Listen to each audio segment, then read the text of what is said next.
Bienvenidos a El Portal, un pasaje hacia un lugar para los que creen que es posible estar mejor, para quienes quieren saber más sobre los misterios de la mente, para aquellos que sienten que la vida es más que la normalidad, para los que saben que no están solos en su búsqueda, y para quienes actúan para transformarse a sí mismos.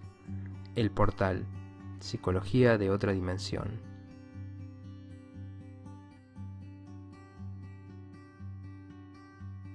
Hola, ¿cómo están? Bienvenidos a un nuevo programa de El Portal, psicología de otra dimensión. Hoy episodio 15, final de la primera temporada. Y para este episodio preparé algo bastante especial porque también estoy cumpliendo 21 años con la psicología y decidí hacer un pequeño resumen de los aprendizajes, las enseñanzas de las psicologías, tanto las actuales como las históricas, las de las culturas milenarias. Siempre hubo psicología y de todas ellas se puede aprender. Además hay aprendizajes del tratar con personas, de los mismos pacientes que constantemente te enseñan cosas, y de la vida misma, que cuando va pasando inevitablemente nos enseña cosas que, bueno, en mi caso puedo contrastar con los distintos saberes, con la práctica. Bueno, y la idea acá era ofrecer esto de una forma ordenada. Son 21 aprendizajes, uno por cada año que tengo en la psicología, pero bueno, obviamente son muchos más los aprendizajes. Sería muy poco, uno solo por año. Pero bueno, la idea es hacer algo ordenado, resumido y que tiene cierto sentido. Lo divido en tres partes. Lo que es aprender por qué nos es tan difícil el bienestar a los seres humanos, ni hablar de la alegría, y por qué finalmente nos enfermamos. Un segundo punto donde trato cómo nos curamos, de qué forma salimos de ese sufrimiento o nos acercamos a la felicidad.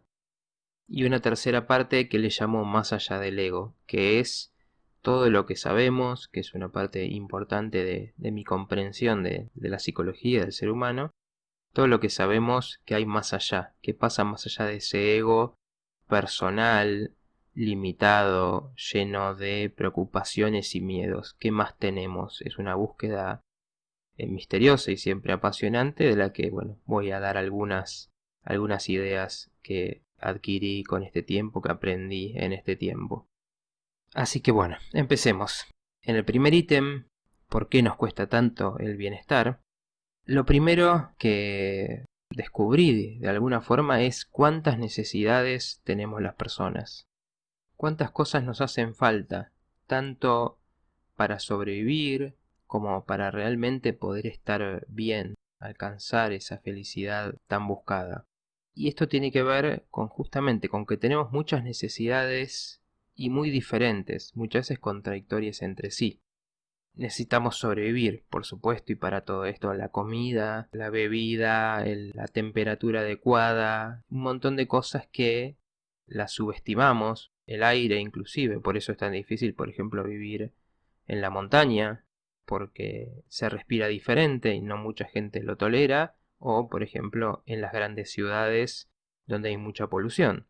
Todas esas cosas necesitamos simplemente para lo básico, para mantenernos vivos. Pero también necesitamos seguridad. Seguridad la construimos en general con una casa, un hogar, pero también en la calle.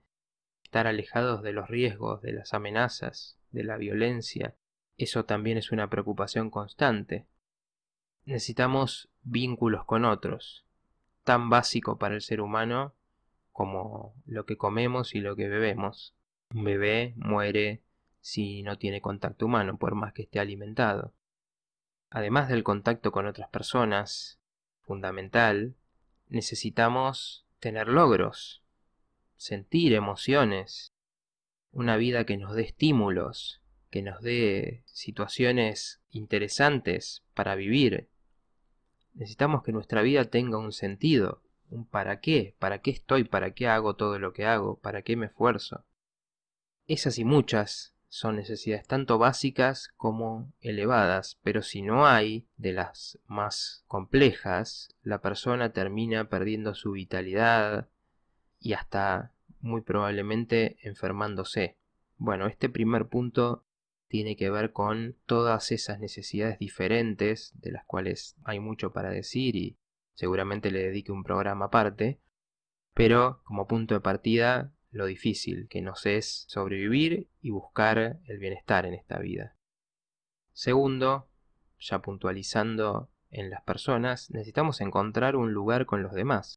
Como somos sociales, necesitamos ser querido por otro, ser reconocido, ser valorado, dar afecto, recibir afecto. Todas esas cosas son tan básicas y solo hay que imaginarse todo lo que tenemos que hacer en la vida para mantener eso, por el miedo a perderlo, por el miedo a la soledad.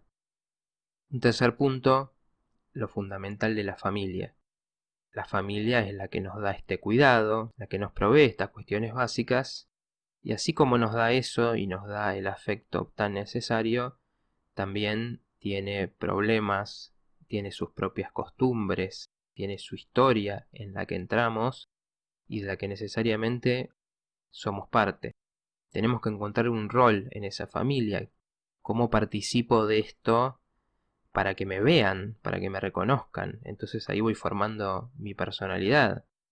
Y ese rol, o eso que se aprende en la familia, después es lo que hay que curar, desaprender de alguna forma para poder vivir otras cosas. Por ejemplo, quien se le dio todo cuando era chico, se le daba todo fácil, después encuentra que la vida no es así y le cuesta mucho el esfuerzo para conseguir cosas, porque en el mundo no te lo regalan.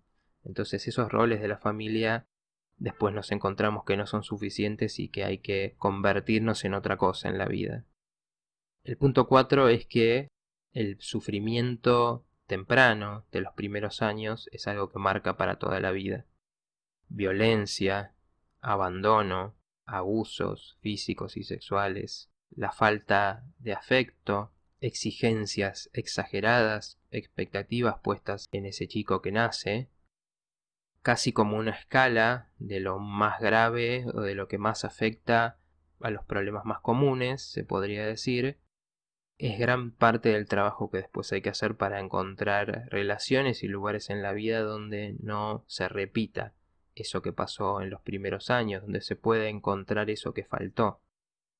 El punto 5 es que si se da una crianza más o menos normal, con cuidados, con afectos, sin grandes violencias, lo que va a pasar es que se forma el ego, el yo, esa parte nuestra que se separa del mundo y que empieza a decir, bueno, yo soy esto, esto me gusta, estas cualidades tengo, y se empieza a mirar de esa forma, muy relacionado con la autoestima. El ego en las patologías graves es muy frágil y cuando se rompe pasan cosas graves como por ejemplo los delirios. Para el común de las personas, aunque esto es ya discutible, pero bueno, se forma ese ego que busca que los demás te vean bien, que te acepten y está a su vez gestionando, bueno, ¿cómo hago para satisfacer los deseos, las necesidades que tengo y a su vez llevarme bien con los demás y a su vez mantener las cosas que me permiten sobrevivir como un trabajo? Bueno, el ego es el encargado de todo eso y será una de las partes importantísimas de la psicología. El punto 6 es que nos empezamos a defender del sufrimiento, muy relacionado con este ego y cómo está armado. Nos defendemos de los grandes dolores, por ejemplo, si nos abandonó una persona muy querida, un padre, bueno, eso deja un dolor tremendo y después en la vida esa persona va a ir muy sensible al dolor, o si no, habiéndose cerrado completamente para no permitir encariñarse más y que nadie lo abandone. Todas esas defensas que vamos construyendo para no sufrir, para tolerar las emociones o para evitar pensar sobre ciertas cosas, como cuando uno dice no, de ese tema no me hables porque me pongo mal. Bueno, todas esas defensas nos van limitando, nos van haciendo poder sentir menos, poder pensar menos, poder accionar menos nos vuelven rígidos y uno de los grandes desafíos es qué hacer con esas defensas que se construyeron que tenían un sentido. Vemos ahí entonces todo lo que nos pasa, que nos va limitando, que nos va enfermando, que nos va sacando la vitalidad. Pensando entonces en la segunda parte, en cómo curarse o en lo que podemos hacer para estar mejor, para estar más vitales, con más energía, con más ganas. Bueno, lo primero es que no hay una sola forma de curar. Y esto quizás parezca una obviedad, pero para muchos que están en el campo de la psicología no lo es. Piensan que lo que ellos hacen es lo único que puede hacer bien. Distintas escuelas, no solo de psicología, sino de todo lo que es terapéutico, miran distintos aspectos del ser humano donde dicen, bueno, acá está la clave para estar mejor. La realidad es que muchos tienen parte de la verdad, o al menos creo que eso es una mirada más completa. Pero algo en común que tienen es que intentan desarmar algo de todo esto que se armó, que está causando dolor, malestar, está limitando. Ya sea cambiar los pensamientos, ya sea trabajar las emociones, ya sea trabajar ese pasado que quizás pudo ser traumático, ya sea trabajar con la familia directamente, ya sea trabajar desde lo espiritual para conectar con la parte profunda, ir más allá de eso, después hablaremos un poco de esa parte. Son diferentes formas de desarmar lo que pasó antes y buscar algo más básico que tenemos, algo más profundo. El punto 8 es que otra forma fundamental de la curación es con el vínculo. Así como muchas de las cosas que nos enferman tienen que ver con las personas, como decía, abandono, traiciones, no entenderse, cansar al otro con sus formas y que el otro se vaya, pérdidas. Bueno, también es el vínculo con las personas el que cura, no solo en lo terapéutico, que es un vínculo que busca ser sano, sino también en la vida, por supuesto. De los peores momentos se sale cuando otros te pueden acompañar, incluso cuando pueden tolerarte en tus momentos más bajos. El 9 es recuperar la capacidad de sorprenderse, de emocionarse, de jugar, todas cosas que hacíamos de chicos, de niños, y que cuando empezamos a ser conscientes de todo lo que hay que hacer para estar bien, para mantenerse, para lograr algo y sostenerlo, por ejemplo, vamos perdiendo esa espontaneidad del niño. Y bueno, uno de los secretos es recuperar eso, poder volver a jugar. El punto 10 es poder canalizar la sexualidad. La sexualidad es una potencia tremenda para el ser humano que nos lleva primero a querer vincularnos con otro, a desear algo del otro. Y eso también se convierte muchas veces en otros deseos que nos llevan adelante en la vida, y a su vez la sexualidad, por esa misma potencia que tiene, es algo muy reprimido, de lo que no se entiende, de lo que no se puede hablar, de lo que más causa vergüenza. Bueno, poder canalizar todo eso que tenemos, no quedarse fijado con obsesiones que terminan trabando y limitando muchísimo la vida, sino que convertir eso en potencia de vida también es uno de los grandes métodos. Punto 11. Las emociones. También las emociones son clave. Emoción viene de mover, es lo que te mueve en la vida. Cómo reaccionamos a las cosas que nos pasan. Una cualidad muy humana, si bien la compartimos también con los animales, pero la complejidad de las emociones es algo muy humano, a veces contradictorias unas con otras. Te quiero pero estoy enojado con vos, por ejemplo. Y recuperar la capacidad de sentir, que es una de las cosas que se atrofia, que se pierde, es algo fundamental. Y también entender que la cualidad, lo que se llama la inteligencia emocional, aprender a reconocerlas, a ver cuántas hay, a poder nombrar algo que nos está pasando, también es algo que se aprende, que no viene de fábrica, y las familias tampoco tienen cómo enseñarlo más que del lugar de cada uno. Entonces también aprender eso es una de las grandes formas de recuperar la energía vital. Después lo que se llama la sombra, por ejemplo desde Jung, que es todo eso que queda por fuera del ego, que el ego no reconoce como propio. Y estar negando esas partes, negando que tenemos cualidades o que pensamos ciertas cosas o que nos pasan ciertas cosas o que las podemos llegar a sentir, genera tanto esfuerzo que es una de las cosas que nos atrapa en el conflicto, en los problemas. Conocer la oscuridad propia es conocer los miedos más grandes, las fantasías, los deseos más difíciles de confesar. Es reconocer que tenemos cualidades que no nos gustan, como el egoísmo, los celos, la agresividad. Y reconocer que todo eso es parte también y que lo que hay que hacer es integrar esas partes también en una forma de vida, darles algún lugar, el que necesitan, y permitir que se conviertan con el tiempo en otras cosas. El punto 13 es la importancia del equilibrio. El equilibrio es una de las claves para manejarse en la vida. Por ejemplo, el equilibrio entre aceptar mis defectos, pero no dejar de buscar mejorar. El equilibrio entre buscar el afecto de otros, pero no volverse dependiente. El equilibrio en todo lo que hacemos, en cómo comemos, en la sexualidad, en el ejercicio, en nuestras ambiciones, en cuanto se trabaja, en cuanto se descansa. Siempre el encontrar el equilibrio es una clave que cambia todo. El punto 14 es encontrar un sentido para la vida.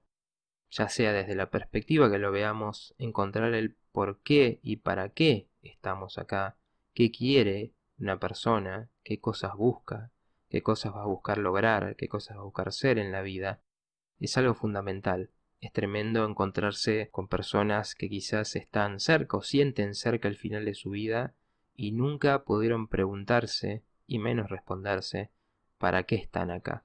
Entonces, cuando van desapareciendo las ilusiones de la vida, se entra en una desesperación tremenda, porque todavía no se sabe para qué se está. Entonces, cuando se pierde la capacidad de trabajar o alguna capacidad física o la apariencia, se encuentra un vacío. Punto 15. El ser uno mismo, que fue el tema del primer programa, que tiene que ver con que no podemos venir a esta vida a repetir simplemente lo que hacen los demás. Hay muchas personas que intentan vivir así, pero para eso tienen que negar sus particularidades, su forma única de ser, que es el encuentro entre lo que traemos, formado de muchas cosas, de herencias de distinto tipo, y nuestro encuentro con el mundo, lo que hacemos de eso. Encontrar qué es uno dentro de eso es encontrar la autenticidad, es tolerar que eso no a todos le va a gustar y seguir adelante desde ahí, con esa potencia que te lleva muy adelante vitalmente en la vida. Entramos entonces en la parte final, que sería la de ir más allá del ego. Para mí una parte importantísima, porque me doy cuenta que si bien es importantísimo solucionar, resolver esos conflictos de la infancia, todo lo que estuve hablando hasta ahora, las personas sienten que les falta algo, buscan algo. Hoy muchas personas están en búsqueda de lo que está más allá del ego, de distintas maneras, porque es la parte más misteriosa de la vida. Entonces, el punto 16 es lo espiritual. Una mala palabra, porque, claro, al ser algo misterioso y desconocido en la historia, han habido millones que se han querido apropiar de lo espiritual y decir esto es así, yo te puedo mostrar cuáles son las reglas. La realidad parece ser mucho más complicada y parece ser que esa búsqueda es muy personal, que es simplemente la búsqueda de, más allá de esto material, ¿qué soy? ¿Qué es esta vida? ¿Qué es este mundo? ¿Qué estamos haciendo acá? Diferente del sentido personal de la vida, donde uno puede decir, bueno, yo estoy acá porque quiero tener este tipo de pareja, o porque quiero tener hijos, o porque quiero conocer el mundo. Cuando hablamos de lo espiritual es lo trascendente, lo misterioso, donde decimos, ¿qué soy? Cuando muera, ¿qué pasará? ¿Qué pasa con la vida, con la muerte? Esa pregunta, de una forma u otra, encuentro que siempre aparece, que por eso, a la forma de cada uno, creo que hay que encararla. El punto 17 es el mundo y sus creencias limitantes. Este tema lo traté en distintos programas y es fundamental. Es lo que podemos llamar la Matrix, un sistema que funciona de una manera y te dice siempre cuáles son los límites. Esto se puede y esto no. Esto está bien y esto está mal. Y cambia en cada época. Por eso es interesante estudiar la historia, porque vemos que lo que hoy se ve como posible antes no lo era, y lo que hoy se ve como imposible antes no lo era tampoco. Por lo tanto, puede cambiar y por lo tanto muchas veces uno encuentra que realmente la sal de la vida, los momentos más recordados, más memorables, están por fuera de los límites de esa Matrix. Cuando se transgrede algo, las anécdotas más divertidas, mejores que tenemos son cuando hicimos algo que está mal, cuando hicimos algo que está fuera de la ley o fuera de lo aceptado, cuando hicimos algo mal visto o cuando hicimos algo ridículo, cuando fallamos, cuando no cumplimos con ese hay que hacer las cosas de esta manera, sino que fracasamos tan estrepitosamente que es gracioso. En esos momentos son donde nos sentimos realmente vivos y eso está hablando de que hay que conocer esas creencias limitantes y ir más allá. El punto 18 es estimular la mente. Esto no necesariamente es ir más allá del ego, pero con el estímulo desafiamos al ego que siempre se quiere quedar cerrado en una forma de ver las cosas. Aprender de otros saberes, de otras miradas, y es por esto, por la importancia de estimular la mente, que viajar es una de las actividades favoritas casi sin discusión, de la gran mayoría o de muchísima gente por lo menos. ¿Y por qué? Porque se ve un ambiente diferente, se está en un lugar diferente, otro clima, otros paisajes, mejor si la gente es diferente.